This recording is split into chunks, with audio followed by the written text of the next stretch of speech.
Hey there. Today I want to talk about something that I really wish I didn't need to speak to, but now that I am in my 40s and this issue is still evolving as time goes on, I want to share my experience with hearing loss. They call hearing loss an invisible disability for good reason. You can never really tell someone's experiencing it, but there are signs. There are definitely signs. So if you or if you know somebody that is experiencing hearing loss, feel free to share this episode. Maybe we're kind of on the same page as this. I would love to hear your experience down in the comments below. New updates to my life and new adjustments are kind of occurring as my hearing story continues, which is really awful. Yeah, I want to keep you updated, and hopefully our experiences will improve in decades to come. So let's get into it. I saw an email that I wrote to myself in 2012. I was going to the doctor, to my ear, nose, throat doctor, to get a hearing test, and that's when they diagnosed me with hearing loss. But probably a few years prior, I think this is where I noticed that there was something going on, but not to the point where I did anything. When I was driving, it sounded like my right speaker had blown. Okay, it sounds a little bit muffly, but it's fine because I have this my left speaker that's working. And so I actually even made some adjustments to the balance, thinking like that would be fine. And maybe I'm gonna be honest, at that time I didn't use headphones much, the only time I really listened to music was in my car. Probably a year later, I started experiencing ringing in my ear. That's when I busted out my headphones and started kind of testing out each of my ears and noticing that there were certain frequencies that were I couldn't hear. And I kept thinking to myself, but maybe my headphones are busted. that was how unknowledgeable I was about this whole hearing debacle. The ringing was really the red flag for me. It would be kind of a nice buzzing sound, but every so often it would do this like a vibrating whoosh, and it was very loud. It'd be like whoo, whoo, whoo.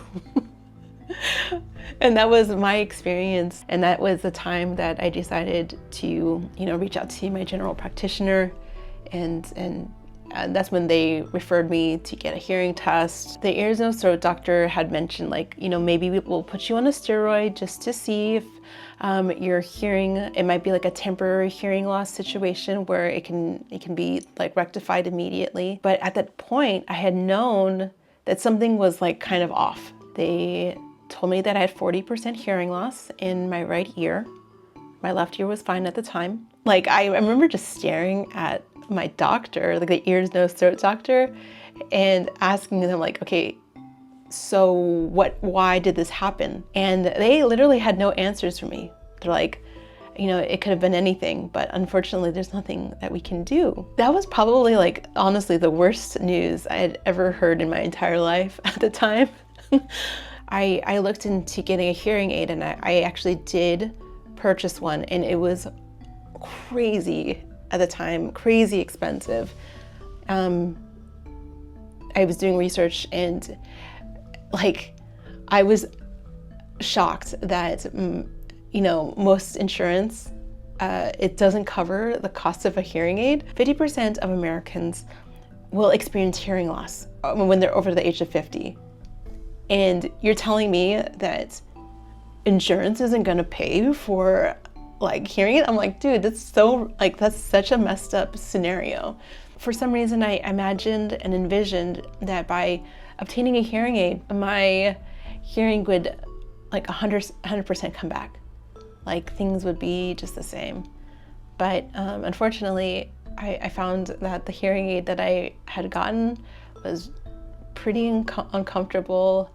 I just didn't know enough as to what it needed to sound like. And maybe I just didn't know the questions to ask, or like what was supposed to feel right at the time. I just didn't love out how I had an over the ear hearing aid, and I'm pretty active. I have long hair. It would just get in my way all the time. It was just, yeah, like I didn't love it. And at some point I just kind of retired the hearing aid and just moved on with my life. So now I have ringing in my ears. I noticed I had to be really careful as to where I was positioned in the room, like ensuring that everybody was on my left side. If anyone whispered or was talking to me in my right ear, I would have to turn my head or tell them to come over and be on my left side. I also got really good at reading lips, adding closed captioning. So I mean, there's so many little mini things that I did to, I guess, try to combat this. Some additional things that happened: vertigo, which are dizzy spells. And whenever I would go to like really loud concerts, it would be specific events where it would trigger some a response to my ears, and it would cause vertigo. And so a really wild example of this was I was participating in a race that was close to the airport, and I just remember feeling off as soon as I got there. But as soon as all of the airplanes would fly by, it felt like somebody was slamming my head into the ground. It freaked me out. I almost felt like I was crawling, kind of get a foothold in this. And honestly, I really don't even know how I got home that day, but I just remember being in bed for 24 hours or something like that, because I just didn't want to get up. And even then, the bouts of vertigo didn't really subside fully until maybe 10 days later. So yeah, it's crazy that you can't see it, and you aren't able to, it can be paralyzing. So yeah, I think that was one of the scariest parts. So something that I wish that I would have done differently in this whole process was just acknowledge that, as soon as I was able to go to the doctor, that my life would not be the same, and I just didn't really manage my hearing loss. And so until more recently, when I started recognizing that it was impacting my ability to sing. I started experiencing issues with my left ear. Even right now, there is kind of a slight ringing.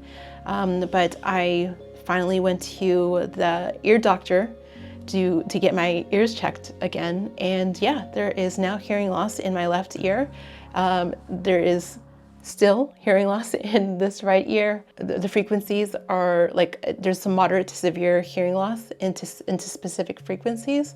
So while I can hear other normal sounds, there's certain tones that it does not comprehend in my brain. So it's pretty wild to even know that that's what's actually happening. And speaking to the doctor, they mentioned that it might be a really good time to revisit getting a hearing aid. And so I am wearing a hearing aid right now, and I'll provide my review of this. This is day 3 of having this new hearing aid in my right ear. And honestly, I will say that technology has evolved quite a bit. I'm still acclimating to my hearing aid, and I want to provide a more thorough review at a later time. If so, that's something that you're interested, feel free to stay tuned down the line. If you've experienced something like this, I would love to hear from you down in the comments below. Again, I know that I'm not alone on this.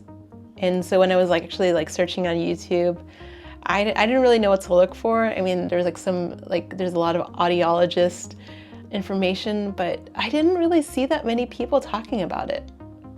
I don't know if you've experienced this either, but yeah, I'm really looking forward to sharing with you my more recent adjustments that I've had to make because of this hearing situation.